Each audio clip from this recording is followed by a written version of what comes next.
Hey, what's going on, guys? Indie Pride here, back with Milk and Cookies Total War, and I am bringing you the third of the subscriber replays that were sent to us. This is Bruno Lusitani from Lusitani Legio clan, I believe, versus DD Shogun Yuro Katsuro. Now, Yuro was actually on the top of the leaderboard for a while. He was number one on the leaderboard, and he's actually a very good player. I played him a couple times in 1v1. I think he took a long break from the game, and so I'm not sure exactly when this replay was from, but I do know that when I played him, he was definitely a very worthy opponent, very good at the game. And Bruno is also, I believe I played him in Flawless Samurai, and he is quite a good player himself. So let's go over the army setups real quick. Bruno has 2 Matchlock Samurai and a Matchlock Warrior Monk with 125 range, a lot of cav, fire cav, 3 Yari cav, and 2 light cav, and then some rank 3 and 2 no dachis backing up as his infantry line.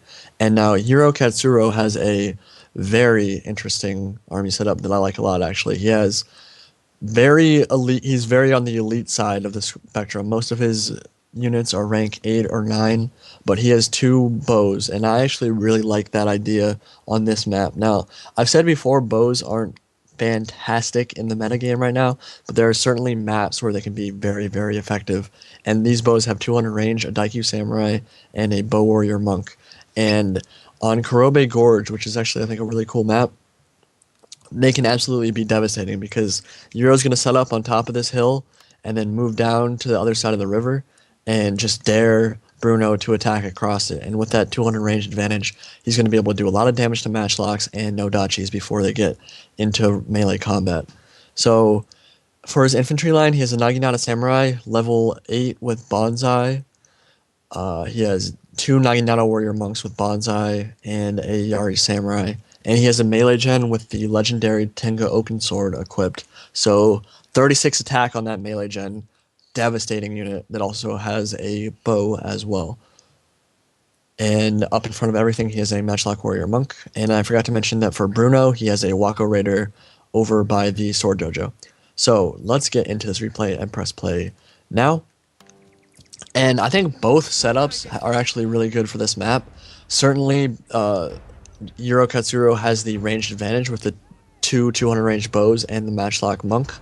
But Bruno also has 3 matchlocks, and he has a cavalry advantage as well. He has a fire cav with 23 attack, devastating unit, and he's going to be seeking to exploit any cav advantage he can right at the start of this battle. I also like the Wako idea. Being able to capture that Sword Dojo early on in the battle is a really, really good thing to do. And so he'll be able to cap that very easily, pretty much uncontested. And Yuro Katsuro is going to respond by trying to stop that cap with a Naginata Tenon. Don't recall if he does or not, but Yari Cav and Light Cav are going right up the middle by the Archery Dojo, and there is going to be a Cav fight pretty early on here. Now, I think both players could have done a better job in this Cav fight. Bruno's going to run his Cav away and try to get them caught out, which is a really good idea. And he definitely does have the cavalry advantage. Yuro Katsuro's upgrades are a little weird, actually. I think he has charge upgrades on a couple of his Yari Cav without attack upgrades, and I don't like that very much. But he is going to get his cavalry surrounded. Bruno could have done a better job flanking with that fire cav, though. I think he could have completely wiped out Yuro Katsuro's cav here if he had flanked properly with that fire cav. He doesn't do so, though, and Katsuro is going to bring his melee gen over and Bonsai, and that's going to keep his cav in the fight. And he's also reinforcing with the Yari Samurai. And of course, Bruno wants no part of that, gonna run his cav out of there. And I think Bruno definitely got the better of that cav fight, but I think both were definitely depleted a lot in that fight. Some Yari cav went down to half strength, fire cav are at half strength, and he lost 2 light cav as well. But now he's gonna go back into the fight with some cav that he flanked around behind. And he's definitely going to end up having the cavalry advantage at the end of this fight. And Yuro Katsuro is going to have to pull his cav out and his general out if he doesn't want to lose that. The Wako Raider just finished off the Naginata Tenon over by the Sword Dojo, so he is going to get that uncontested. But he also sent a light cav up the middle there to maybe do some damage to the Matchlock Warrior Monk. But Yuro Katsuro's bows are now getting some really good shots off, and actually Bruno's Matchlock Samurai is already about to rout. All of his Matchlocks are pretty much at half strength or less at this point. He does have one Matchlock Samurai left, but Yuro did a great job of taking out those Matchlocks at the beginning of this fight. That's what he needed to be targeting. Get that range advantage off the field, make the no-dachis charge uphill, because Katsuro is definitely going to have the hill advantage in this fight. Bruno does have the advantage of having way more cav at this point, though. And the biggest problem for Katsuro is going to be defending against this cav coming in from the rear. It's going to be really difficult for him. He does have all spears and naginatas as an infantry component, but with good cav micro, he's just not going to have enough infantry to completely protect all of his ranged units. So Bruno's going to commit to pushing up that hill now. Really not ideal. You don't want to have to attack uphill, but that's the benefit that bows give you that Matchlocks can't always give, is that you can force an opponent to attack you uphill because they have such insane range. And he is still targeting Matchlock Samurai and a no-dachi as well, which is down a quarter strength, so he's doing a great job picking targets with his bows for sure. And his bow monk's already at 125 kills and his Daikyu's at 100, so definitely microing them properly. In the middle here, that Bonsai Naginata Warrior Monk is going to be able to hold out for a lot longer than it should because he put Bonsai on it, so they will be able to fight for a long time, but I would get my cav out of there as soon as I could if I was him, because yeah, and that he's gonna do that because that Naginata Warrior Monk can just destroy cavalry. So he's gonna pull his cav out and try to look for a better angle. Katsuro is definitely doing a good job protecting his bows with his Naginatas, but there's so much cav still left on this field that being able to protect them is definitely gonna be difficult. Bows are still shooting in. Those Matchlocks are now completely useless, and he doesn't have any range units left that can really make an impact on this battle. So it'll be strictly his cav. If he can get to those bows and take them out, he might be able to win this game. If he doesn't do so, he's definitely going to lose because those bows are just raining death on him right now and doing tons and tons of damage. But really, Katsuro only has the two bows, a Yari Samurai at half strength and a Naginata Warrior Monk at full strength, and that's all he has left. Well, actually he has a Naginata Samurai protecting as well, but that's a really slow unit, and so again, with good cav micro, Bruno will definitely be able to exploit the slowness of that Naginata Samurai and be able to take out those bows. The Naginata Warrior Monks of Katsuro are still in the middle there, holding strong. I believe they just activated Bonsai, so they have 70 kills at the moment, and they are doing a lot of damage, but there's some friendly fire coming in from the bows, and actually I didn't see that the first time I watched this replay.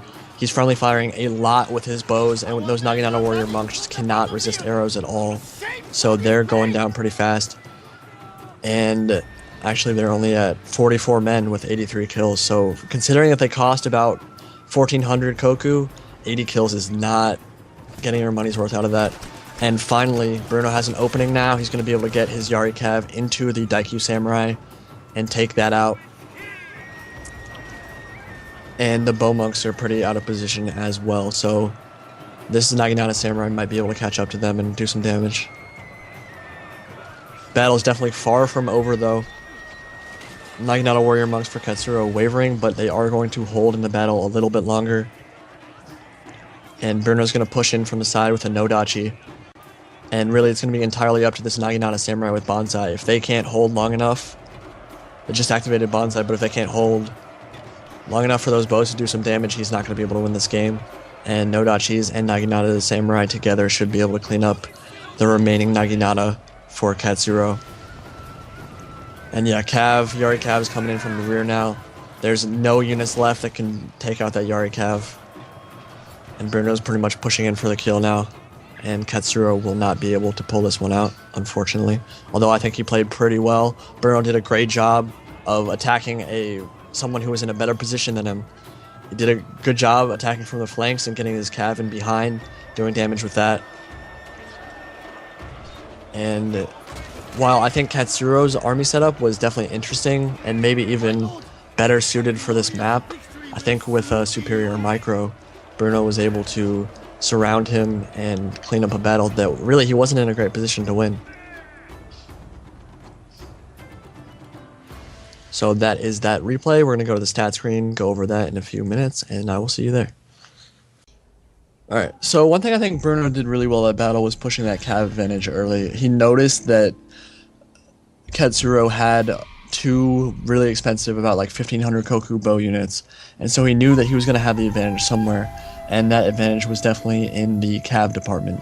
Katsuro didn't have a ton of cav, and so he pushed his advantage early, took the cav off the field, and then was able to surround and put pressure on those bow units. I think Katsuro did a great job with his bow units. I mean, he got 180 and 200 kills, I want to say, with the bow units. Yeah, his bow warrior monk had 194 and his Daikyu had 165, so he did very well microing those, but ultimately I think Bruno just did a better job surrounding and microing his troops and taking out what was important at that moment.